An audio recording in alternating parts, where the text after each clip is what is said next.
نحمده ونستعينه ونستغفره ونؤمن به ونتوكل عليه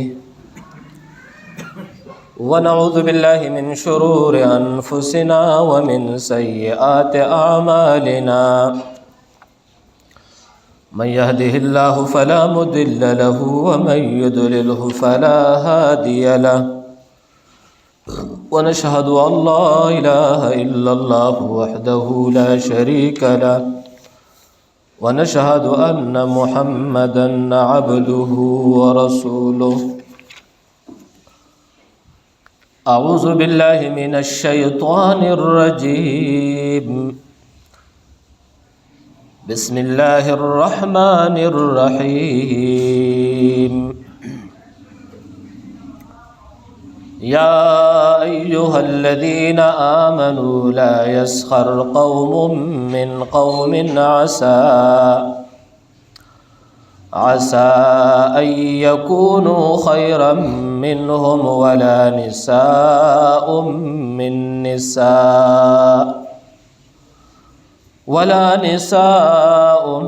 من نساء عسى أن يكن خيرا منهن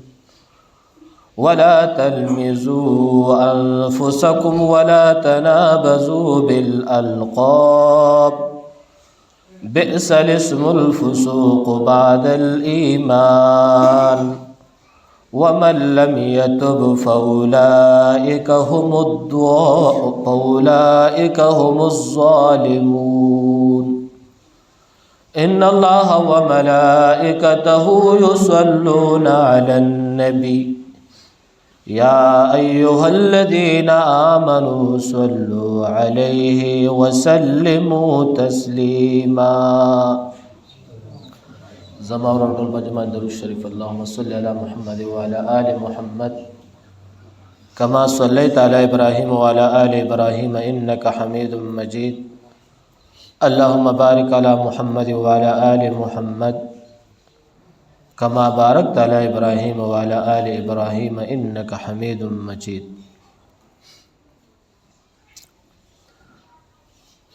تیر شوی جمعة المبارک فورز باندی ما تاسو تا د انسان عظمت بیان ک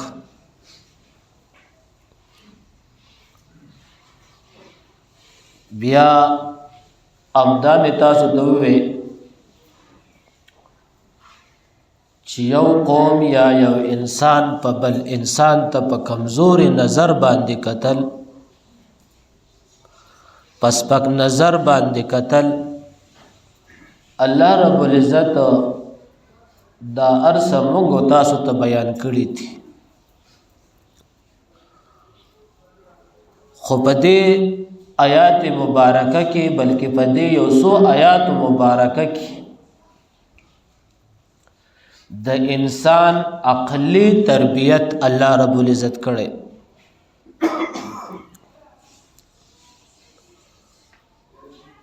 نو تیر شوه جمعه المبارک په ورځ باندې موږ او تاسو د سړو متعلق بیان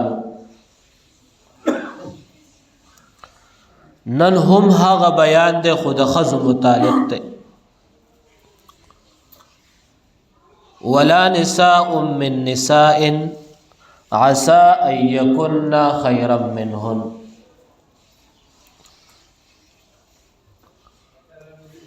ویندی یو خزلا پکار ندی خزلا پکار چې دی خزی پس مسخرو کی یا سخزی پخپل نظر کی کمزوری وګڼي یا د یو خزو توهین وکي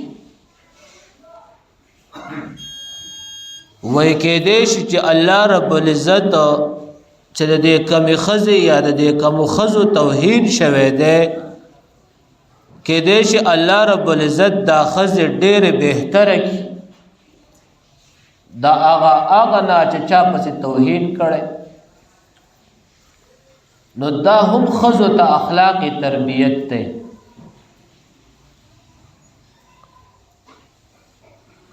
خو اولنې ذهن کې یو څو خبرې وساتئ.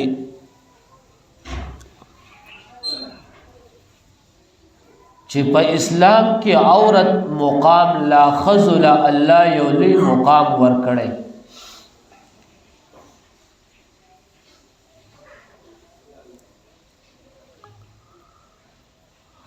اسلام چې خذل کم مقام ورکړي دی نو دا یو مذهب او یو دین نه دی ورکړي ما سوا د اسلام نه.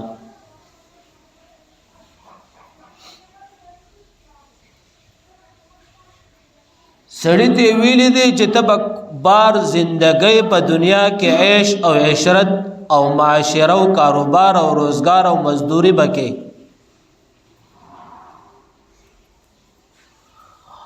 امدی خزل به راوړې امدا خزه به طالب خی او استعمالی او تبه به خوري.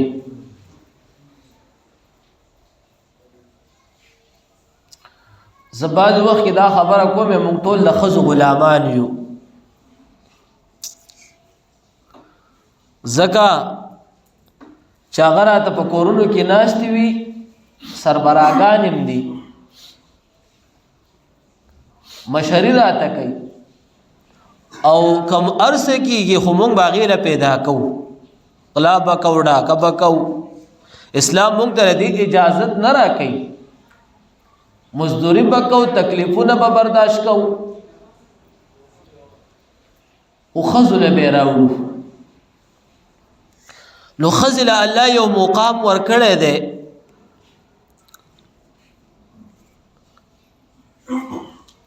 الله رب العزت چې د دې خذل کم د دین کار اغسته دی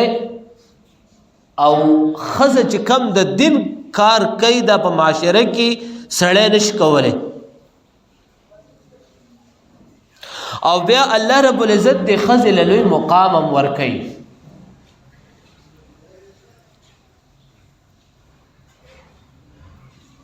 اولنې مسلمانه چې په نبی صلی الله علیه وسلم اسلام راوړی دی دا ښځه ده. اولنې مسلمانه دا ښځه ده خدیجه الکبرى رضی الله تعالی عنها د نبی صلی الله علیه وسلم زوج مبارکه وا.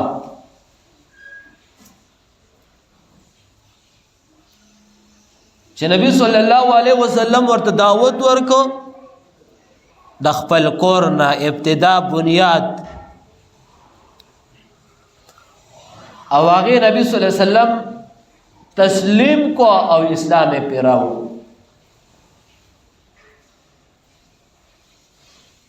او خدیجه الکبرى رضی الله تعالی عنها د نبی صلی الله علیه وسلم سره دلایل هم ندی ویلي. حالانکه نور مو چې څوک مسلمان دل رسول الله صلی الله علیه وسلم سے به دلایل وی. خو خدیجه الکبرى رضی الله تعالی عنها ته دعوت ملاو شو ډاره کې قبول کو مسلمان شو. نو اولنې مسلمانه دا خدیجه الکبرى رضی الله تعالی عنها دا او دا خزه ده. او بیا چې خزو کم کردار کړی دی د اسلام د پاره. او بیا خدیجه الکبرى رضی الله تعالی عنها چې کم د دې رسول الله صلی الله علیه وسلم خدمت کړي او د دین خدمت یې کړي. نو په دنیا کې 15 خدو ته ډېر اعزاز حاصل لې. بیبي آسیا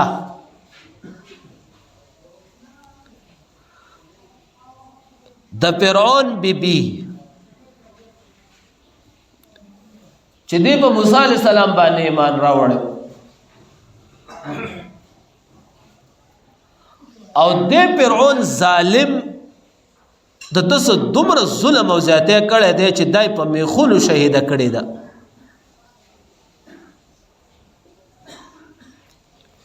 وته وینه دی موسی علیہ السلام نو واوړه خو کله چې د انسان د زړه د اسلام کوشي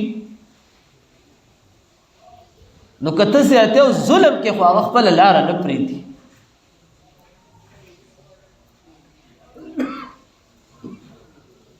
نو آسیه بیبي د فرعون بیبي چې کومه ده نو د فرعون ظالم په میخونه ټکوالو او میخونه بند کړي وا په دې بدن ولا خو هغه د دې خبره ونه منله د فرعون او په الله رب العزت هغه د شهادت مقام ور نصیب ک. اعلان کې فرعون یو بادشاہ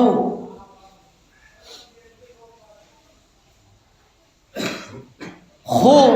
بیبي آسیه د فرعون ونه منل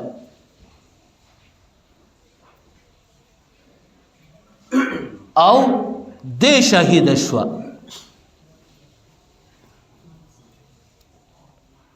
او په میخونه شهید کړه. تفاصیل قران کې الله رب العزت دا غي ذکر هم کړي و فرعون ذل اوتاد درشمه سپاره کې فرعون دا خاوند د میخونو اوتاد د خونو ته وای دې کې بیبي آسیه ته اشاره ده.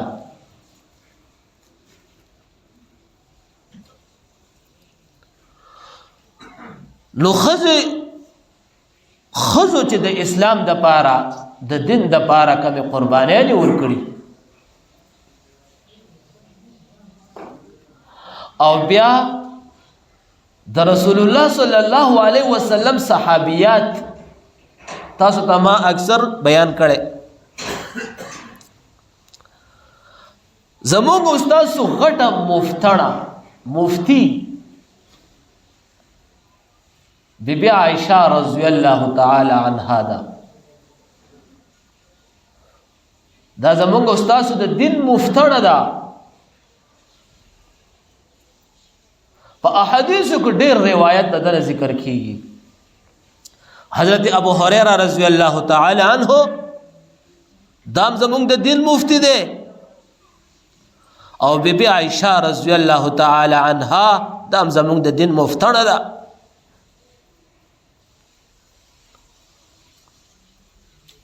خزل الله په دین او اسلام کې یو لوی مقام ورکړي.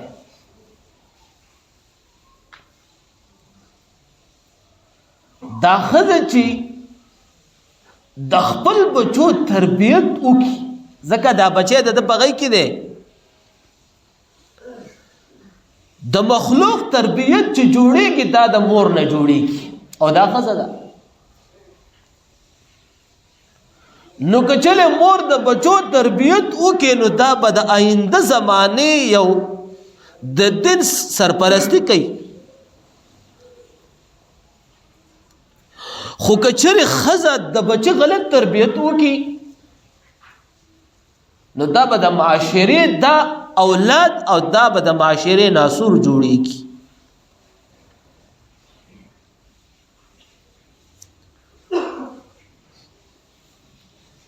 خو بیا هم الله رب العزت فرمایي چې بعض خزو کې د خزو مزاج داسې دی غیبت کول یو بل پسې مسخره کول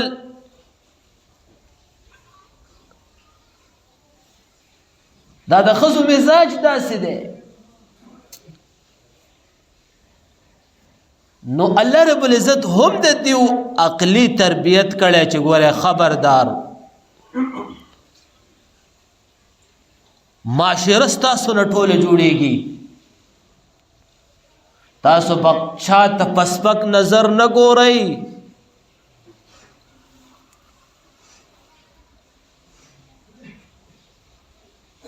رسول الله صلی الله علیه وسلم فرمایي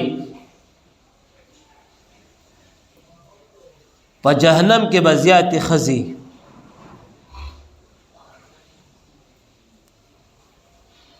ولی جهنم کې بزیات خزي په دې وجه چې دې د خاوندانو حق نه ادا کړي.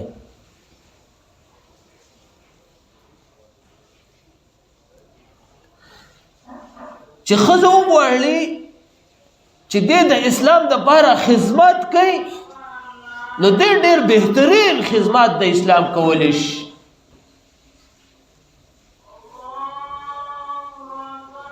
او که چېرې ښځه د اسلام خدمت نه کوي نو بیا رسول الله صلی الله علیه وسلم دې ته فرمایلی دي حبائل الشیاطین، چې کله دا د اسلام د زندگی پیروي نه کوي، په احکاماتو زندگی نه تیروي، نو بیا ته حبائل الشیاطین ویلی دي رسول الله صلی الله علیه وسلم. وی دا بیا د شیطانانو رسی دي، ځان به دې ساتي، ایمان د انسان میټاوهي.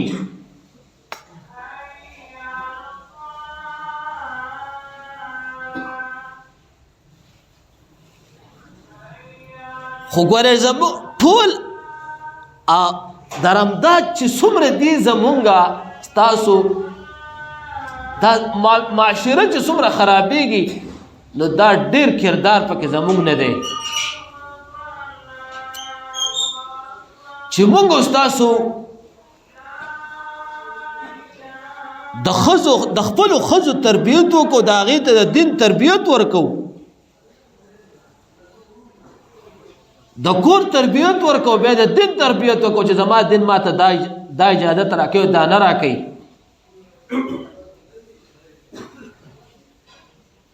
او بیا د ښځو زړونه نرم وي.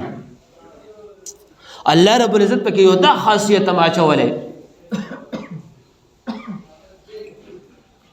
دی، د هغې زړونه نرم وي نو هغه بیا په دل باندې ډېره ښایسته پیروي کوي، د دین ډېره ښایسته تابعداري کوي.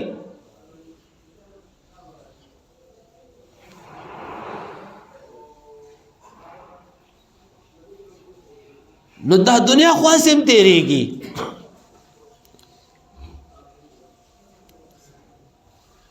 نو چې داسې ونه شي چې زمونږ او ستاسو خویندې میندې جهنم ته ځي، دا زمونږ ستاسو د کور سرپرستی کوي، علما ذکر کوي، زمونږ د بچو تربیت کوي،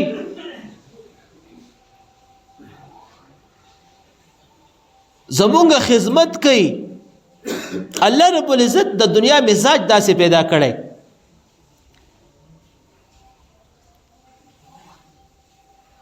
نو د دې سره موږ تاسو گزاره کوو او موږ ورته تربیت ورکوو چې نه دین اسلام دلته دا وایي.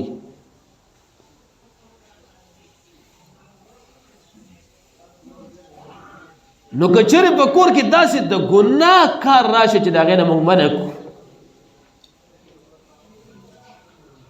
نو الله څه وایي چې ولا نساء من نساء عسى ان يكن خيرا منهن.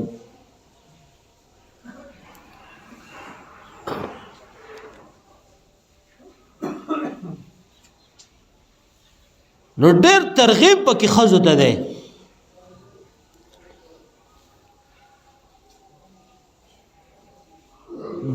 دریم نمبر په دې آیات مبارکه کې یو اهم خبره لیکتا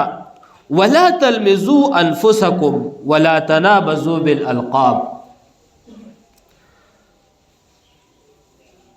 بئس الاسم الفسوق بعد الايمان.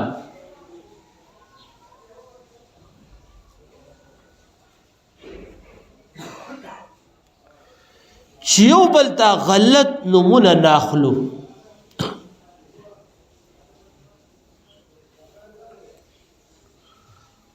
په معاشره کې دا یو او خصوصا په موږ او تاسو ټول معاشره کې دا یو خبره ډېره عامه ده.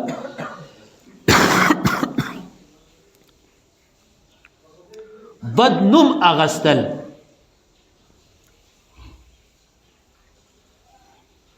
نو هر چاته موږ خپل نوم الو یو خو ادبي لفظ دی چې لکه مونږ مشرانو تالو خپل نوم نالو د هغې عزت او احترام کوو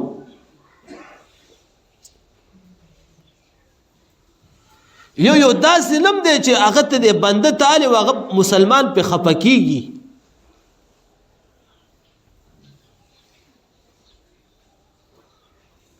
نو چې کله مونږ بنده ته نوم اخلو مسلمان ته نوم اخلو نو چې کامل نوم اخلو چې د هغه څه نوم دی چې هغه ورته الو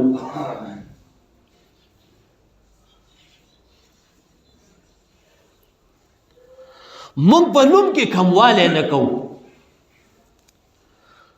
نو الله رب العزت وایي چې ډېر بد دی هغه د فسق نوم بد نوم چې ته مسلمان ته الې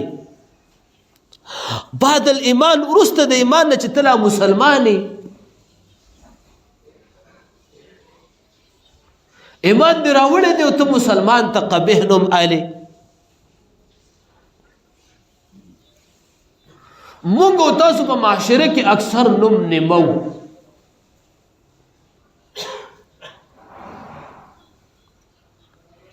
کامل نوم مونږ چرته نه دی اغستی نو مونږ او تاسو د دې پابندي وکړو چې مسلمان ته کامل نوم اخلو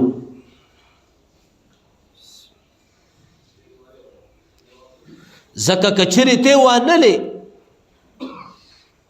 او یا یو مسلمان ته د فسق نوم والی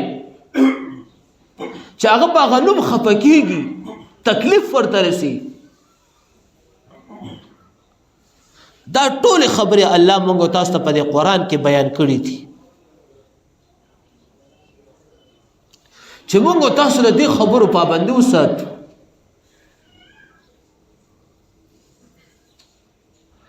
بیا الله رب العزت وایي چې چا داسې کارونه وکړل ومن لم یتب آخره کې ولا الله یو ذکر کړی انسان ډېر کمزور خطاکار دی ومن لم یتب چا توبه وینستا د خپلو خبرو نه رجوع ونه کړه نو ګوره فاولئک هم الظالمون الله رب العزت د انسان ته غټ ظالم ویلې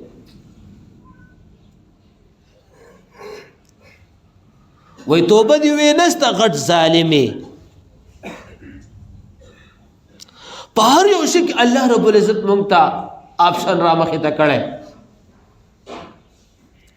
انسان خطاکار دی الله قرآن کې وایي وخلق الانسان ضعیفا انسان ما کمزور پیدا کړی د دې نه به خطا کېږي ګناه به کېږي خو الله رب العزت انسان له خطا ګناه وشوه الله بیا تعالی شرایط توبه وباسه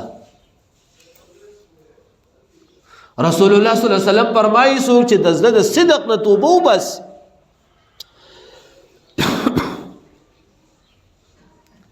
چې د دومره ګناه کړی وي چې دا خلای د ګناه نه ډک کړي الله رب العزت دې معاف کوي دا ټول ګناهونه الله دې معاف کوي مونږ تاسو سره دا وخت ته دا ټیم دی چې د دې وخت او د دې ټیم نه مونږ تاسو پیدا اوچته کو که زموږ استادو د دنیا د ظاهري سترګې پټ شو نو د توبې دروازه به بند ده دا هیڅ کار نه کی حقیقي آخرت ته همیشه زندګۍ ده چې موږ تاسو ورلو دا اعمال بیا زموږ هلته په کار راځي